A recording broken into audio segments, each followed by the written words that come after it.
The views and comments expressed on the following radio program by its hosts and their guests do not necessarily reflect the views of RMCOnAir.com or its affiliates. Listener discretion is advised.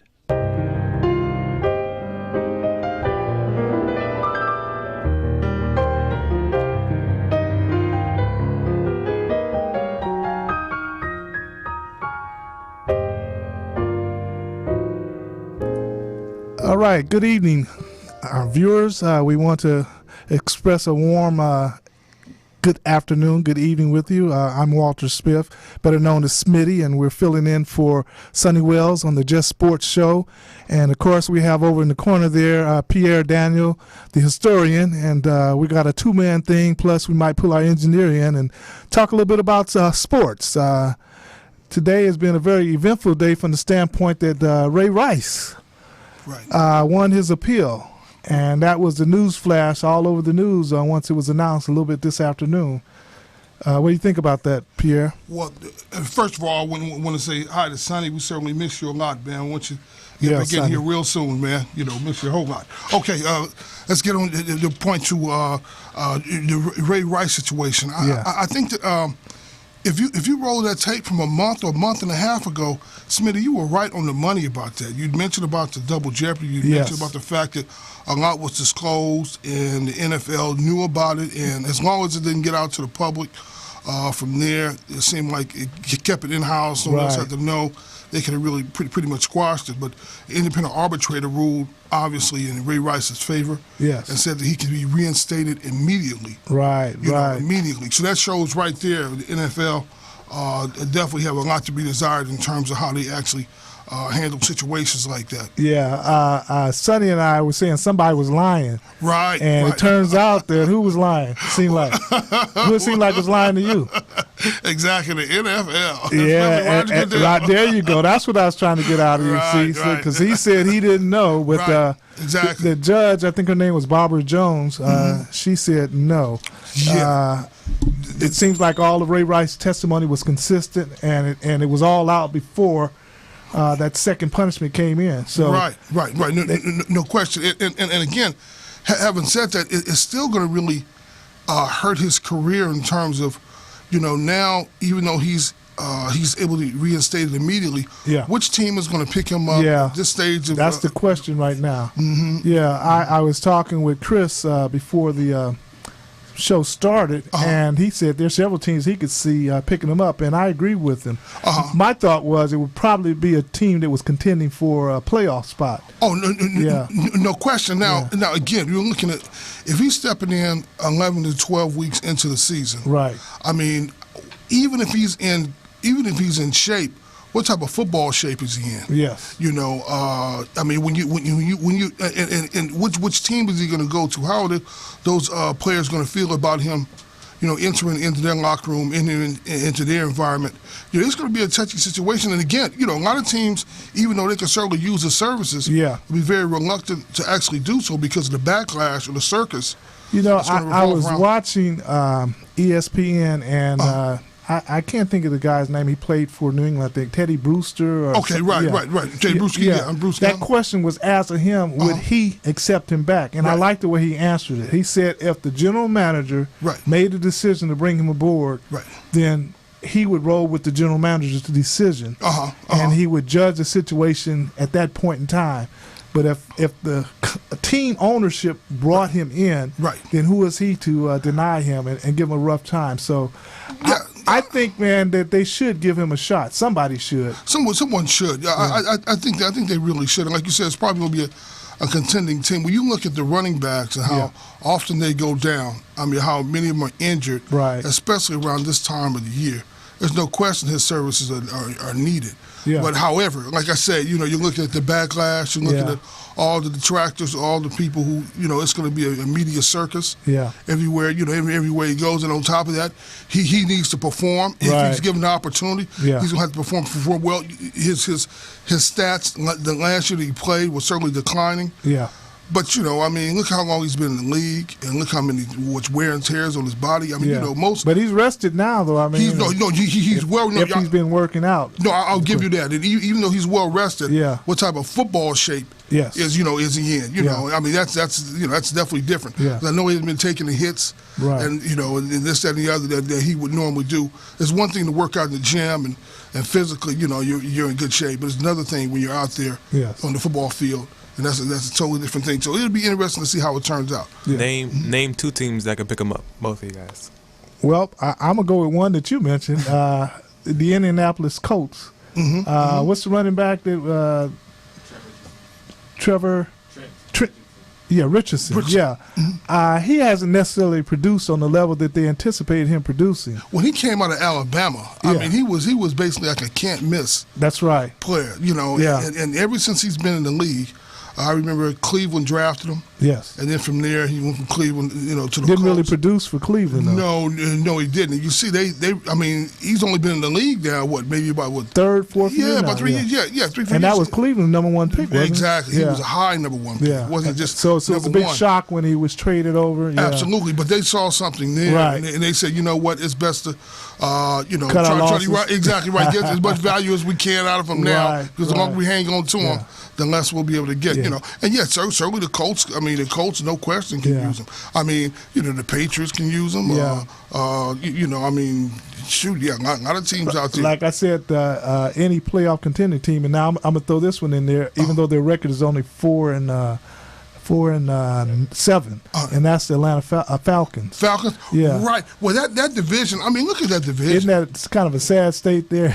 Actually, it is. However, you remember now a few years ago when you had the Seattle Seahawks actually made it to the playoffs with a losing record, and they actually won a playoff game. Yes. So even though the record, I mean, there's all types of factors of why the record. I mean, first of all, to have a losing record going into the playoffs is, I mean, I don't see how they can really justify that. But those are the rules of the league. Yes. And if you win your division, that's an automatic berth. Once you get into the big dance, or once you get into the playoffs, anything can happen. Anything can happen. Injuries, anything can happen. Yeah. Again, I mean, look at the Giants. I mean, look where the Giants got in as a wild card, and not only did they make it all the way to the Super Bowl, they actually won the Super Bowl, and they won twice. That's right. That's right. Yeah. Although it's probably not going to happen that way. Yeah. But I definitely say that division is probably going to be a losing record. Yeah. And any one of those teams. Well, the thing again, though, if we brought a Ray Rice in, if he could perform, he can make the difference. Oh, I think he could. Make it easier on the quarterbacks, on the receivers. If he could get 4 or 5 yards a pop. Oh yeah, no doubt. Like you say, he's fresh in that respect, and he probably has. I mean, his legs are well rested. Yeah. I mean, as long as he can, whatever offense they're running, and he can assimilate into the team, the team concept of whoever he plays for. As long as he's able to do that and quickly, because he really don't have much time. Yes. I mean, we're only looking at another 4 or 5 games. That's right. Yeah. Well, what about the Jets? They're playing musical chair there. Ooh, I don't know if you picked up on the latest. Oh, sure. Yeah.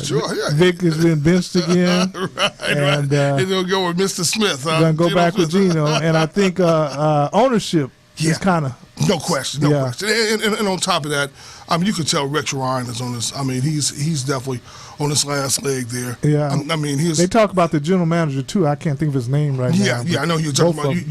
Both of them. Right. Yeah, I'm sure they're going to clean the house. Yeah. Once the season's over. I mean, Rex had a few years there where they went to the, he went to the AFC Championship game a couple times, with Sanchez. Yes. Speaking of Sanchez. Yeah, what about Sanchez? He's balling now, isn't he? Which Sanchez is going to show up? The one who played yesterday? Yeah. Or the one who played, who did they play a couple weeks ago and he got blasted? Right, they lost. I can't think who they played. Lost bad too, right. But before that, he played well too. He had a great game too, that's right. He looked good the other day, didn't he? Actually, he did. And that's the quarterback that McCoy was running the ball well too, though. That helps. Makes absolutely right. That makes a big difference.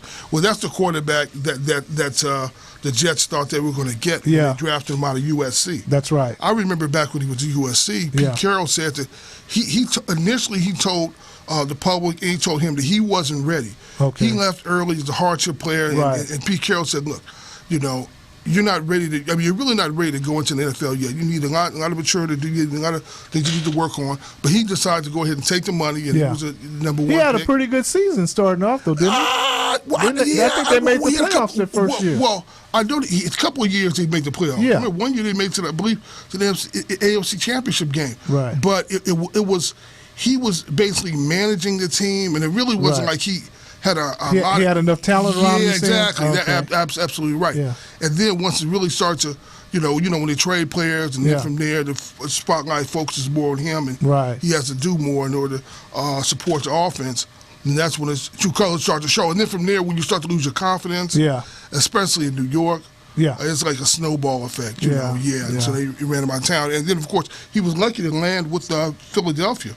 He was lucky to land with them. I think he was like a third-string quarterback for a while. And then, due to injuries, he knew he would probably get an opportunity, in order to show what he could do. And sure enough, you have to be ready when the opportunity presents itself. Yeah, I saw UCLA lose to Stanford today. And not only that, I mean, they had a high when they beat the crosstown rivals, beat them to a pulp, and then turn around when this game was so important for a lot of different reasons, Smitty, and they laid a big egg, man. I'm saying, are they in much better shape than they were when Rick Neuheisel has a team? I mean, the records are decent, but I'm saying, man, look, they lost to Utah. Yeah. If they would knocked off Utah, they probably would have been number 3 in the country at the time they lost. Then they played an Oregon squad down here at the Rose Bowl. The Oregon squad is really limping in because they lost to Arizona the previous week, and we had all the momentum going, with the Bruins in on top. They were playing at the Rose Bowl, and their left tackle's injured for Oregon, and they ended up getting blasted by Oregon. That was a nationally televised game. Lost really bad there. And then, it was strung together some wins, but it seemed we probably should have knocked off anyway. And so finally got into another position where we could actually make a serious run for the playoffs. Yeah. If we would have knocked off Stanford, played Oregon the following week, beat them, then we probably would have been in a position one of the top 4 teams in the country for the playoffs. And they could have represented the Pac-12. They call it now? But not only that, but they would have been probably one of the top 4 teams in the country, being that they would have been in the position to fight for a national championship. All right, we're going to break right now for sponsorship. Sure.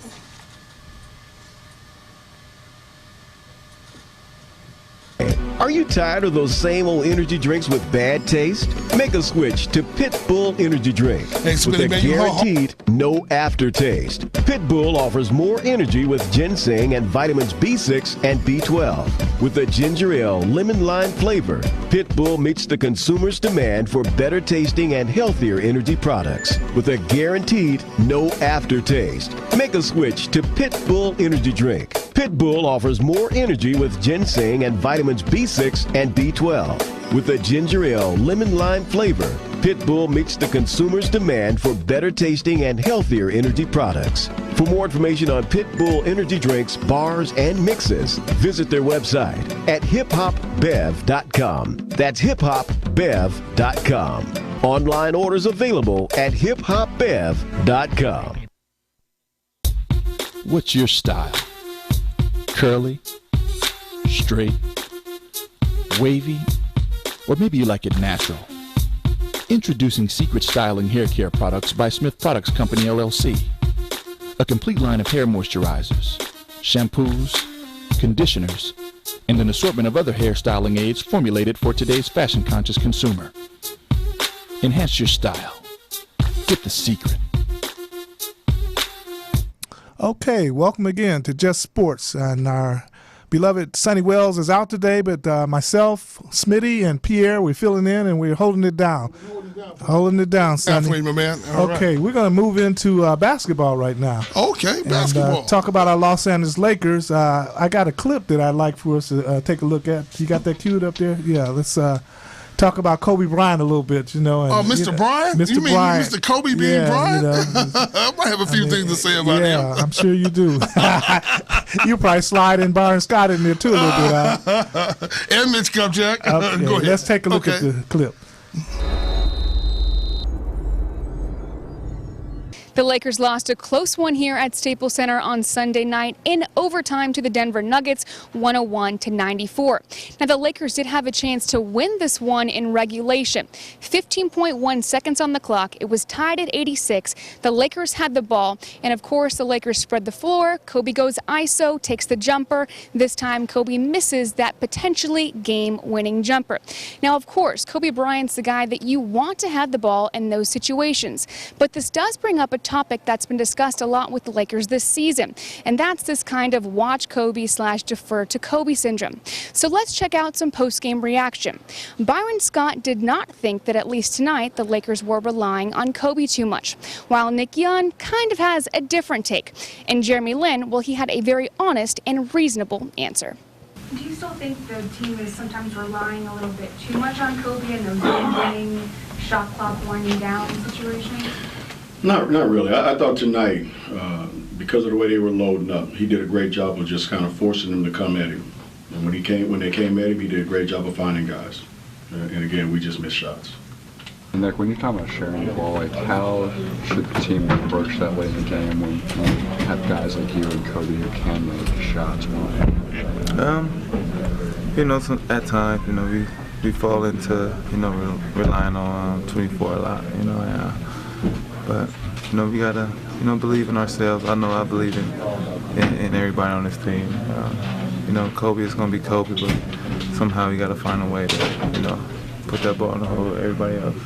In those types of situations, do you think rather than stand around and watch Kobe, shot clocks winding down, the situation we need to get back to that offensive set and share the ball more? Yeah, but, I guess some guys, we used to going to Kobe for the last, 4 or 5 minutes, and letting him make plays. And, Kobe's going to be Kobe. He's been in situations like this for a while. It's time for us to step up more. Jeremy, do you feel like sometimes you guys are getting along great with an offensive flow, but then other times, especially in situations where the clock's winding down, it's too much you guys standing around waiting on Kobe? That's a tough question because he's Kobe, and he's a tough shot taker, tough shot maker, and he's a superstar. And sometimes you got to give him that freedom to go and be who he is and do what he does. And then sometimes you got to find a way to, keep the flow and stuff. But like I've been saying, it's a balance, and I think we're a lot closer towards that balance than we were maybe in the beginning. But if you were to ask me, if he comes down the stretch in that fourth quarter, I don't think he'll ever miss 4 in a row again, 5 in a row. I think he's going to hit at least 1, 2, 3, take us victory. Now the Lakers will hopefully get even closer to that balance Jeremy Lin is talking about as they there face you have it now. We got I'm saying code word. Kobe, let Kobe be Kobe. What does that mean? What does that mean? Smitty, what does that mean? Man, do you know how long I've heard that, man? Yes. I've heard that since 1996. Yeah. Kobe being Kobe. What does that mean? I mean, let me say this. I don't even know when to get started on Kobe Bryant, man. But I will say this. Yes. He has the dubious distinction of having missed more shots than anyone else in NBA history. Yeah. He sat out almost a season and a half, probably throughout his career, maybe a couple of seasons due to injury. Last year and year before last, he sat out a lot of games due to injury. But to have the dubious distinction of missing more shots, man, do you know how many shots you had to take up? Anyone can take a shot. It's about making shots. It's about making shots with the crunch time, about making shots the most important time of the game. Look, Bubba went to the game. Bubba B. Christopher. Talking about our engineer, folks. Right. He went to the game against Memphis. Okay. And he went to the game against Memphis, and the game was close. He even left when Kobe Bryant was throwing up brick after brick. He was throwing up air ball, brick after. I mean, how can you get around all those shots you miss, man? Yes. I mean, that makes a tremendous difference in the impact of the game. Yeah.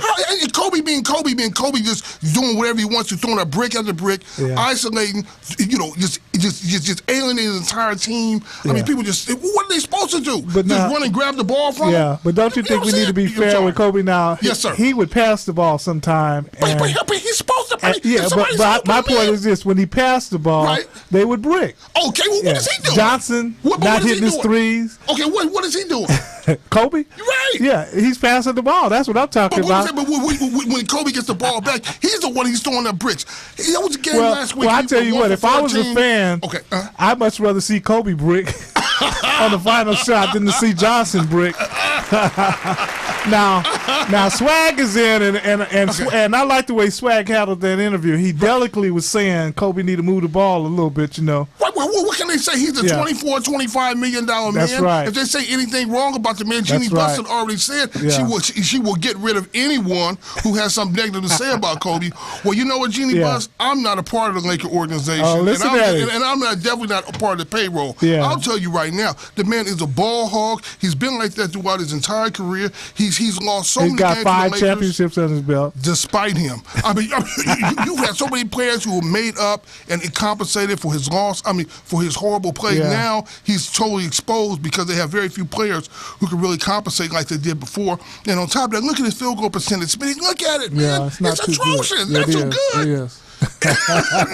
He's taking more shots than anyone in the league as usual. Yes. He's missing more shots than anyone. When you miss a three-pointer like that, it's demoralizing to the team because, number one, the team morale drops considerably.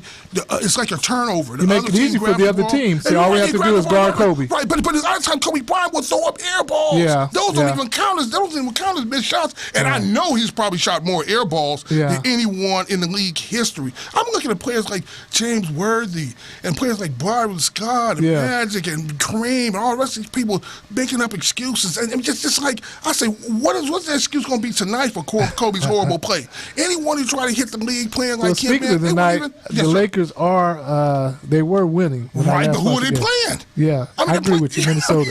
Timberwolves. They better win this one tonight, right? That's what I'm saying, right? Yeah. Exactly, man. You know, I mean, look, I hear Carlos Boozer say, well, they're shooting for the 8th spot. I'm saying to myself, man, you're talking about Laker fans here, and the Lakers are shooting for the 8th spot. I mean, that's barely making the playoffs. Yeah, that's like that's almost like high accolades for the Lakers. Are you crazy, man? We're talking about the LA Lakers, man. Yeah. You know, it's supposed to be the pinnacle. I'll settle for 8th spot if we can get in there. You know, well, that's definitely not going to happen, though. But they'd have to win 8 or 9 games in a row. And continue. And not only that, I mean, and they've been besieged by injuries. I understand that. Yes. And also, they've had this share of bad luck. But, however, look how many years the Lakers have had good luck. Yeah. Look how many decades the Lakers, time and time again, it seemed like one thing after another were actually falling in place for them. Now they just started to even out a bit, and it's really going to expose how poor of a player Kobe is. And on top of that, the man's 36. If he continues to play like this, I can't see how he's going to make it through the season healthy. He's leading the league in scoring right now. Yeah, but if I took 50 shots a game, I probably could too. You know what I'm saying? Yeah. You know, give me. I mean, look. You know, I asked the question. The Lakers team is better this year than it was last year, but their record this time. I was about to say, what about the record last year? They were talking about how horrible D'Antoni was doing a little bit better. Yeah. So Byron Scott's under the gun, I guess you would say. Well, let's put it like this. I mean, we know they had injuries, you know, last year as well as, you know, with D'Antoni, but injuries are part of the game. So yeah. Anyone who knows playing any sport, you have to compensate. That's why you have depth. That's why you work around it. There's all types of ways you have to compensate for that. Every team's gonna have to go through that at some point. Yeah. You know, and so there's definitely no excuses there. I mean, when I see Kobe going, 6 for 28. Yeah.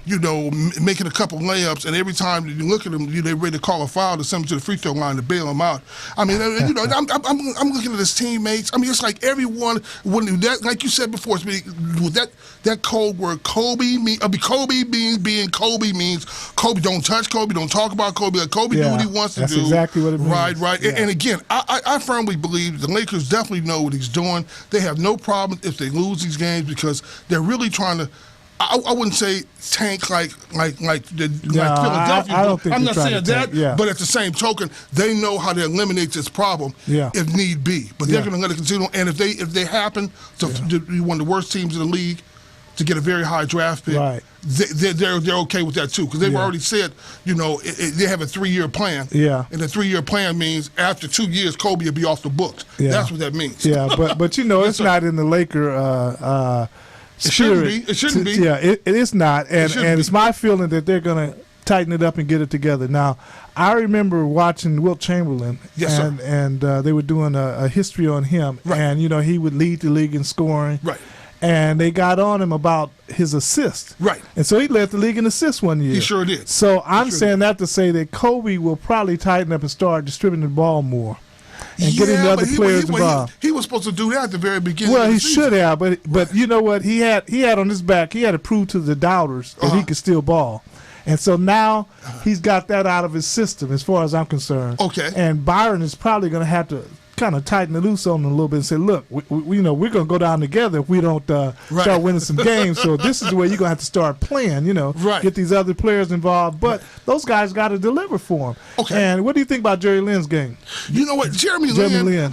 I think he's okay. He's an adequate backup. Right. Again, I don't think they brought him in necessarily as a starter. Right. But he was thrust into that position because, of course, Steve Nash. Yes. And they weren't expecting Steve Nash to not to play at all this season, So he's an adequate backup, and I think that giving him as many minutes as they have because they really don't have a choice. Right. He's doing okay. So I really don't put too much onus on him. Actually, Hill is playing decent. Jordan Gill, he's playing decent. Yeah. I'd like to give him a little bit of credit.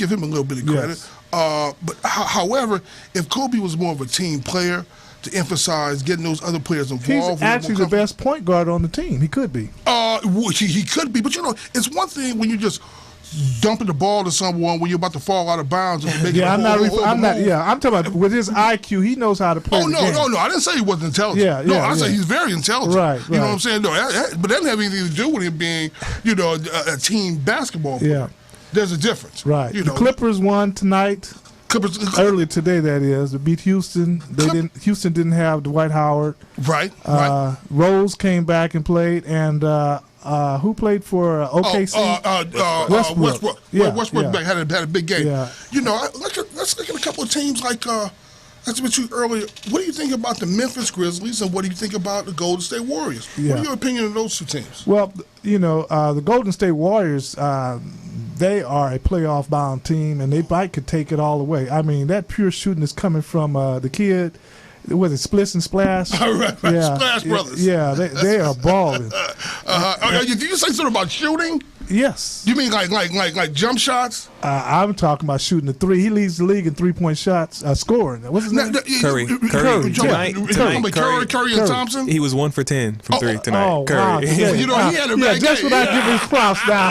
He had an off day. Well, he's entitled to an off day. Okay. But the reason why I brought up the shooting is because I think he's the best pure shooter in the league. Go ahead. Him and Thompson are very good. Definitely probably the best shooting backcourt in the league. Yeah. But let's put it like this. If Kobe Bryant spends so much time in the gym, if he just lives in the gym, if he's just a gym rat, all he did is play basketball, he definitely should be a much better shooter than he is. Maybe he needs to take a lesson. Maybe he needs to go to the Splash. Well, you back on Kobe again? Look, he can't leave Kobe alone. Come on now. I thought we was talking about Curry. He back on Kobe. I thought we was talking about Memphis. He back on Kobe. Yeah, I'll give you that. That's true. But Memphis looks good. They got all the tools. They got power forward. They got the big man. They got a great point guard. And they have a nice bench, too. Yeah. Nice bench with veteran players come off the bench like Tayshaun Prince and like Vince Carter. Right. Those type of players come off the bench and are really, really helpful. I mean, I think Memphis might. I mean, as long as that team stays healthy, they might be the team to beat.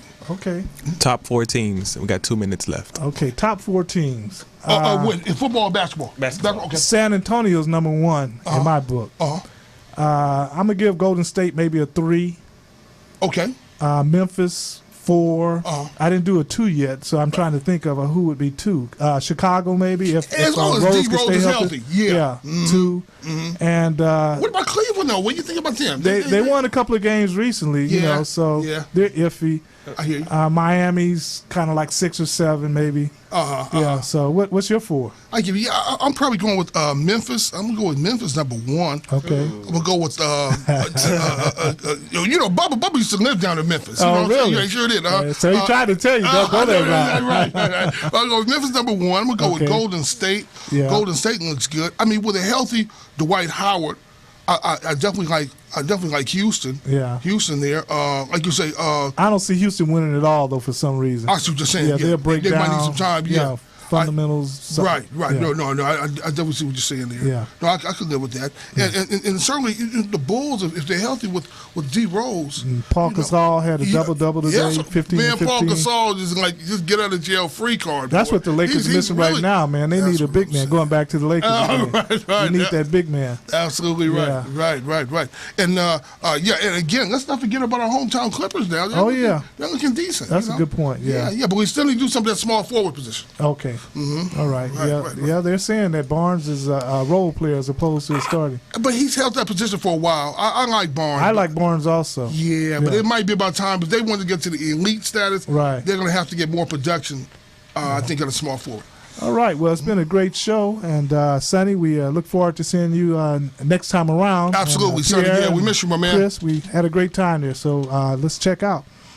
Right. Sonny Wells.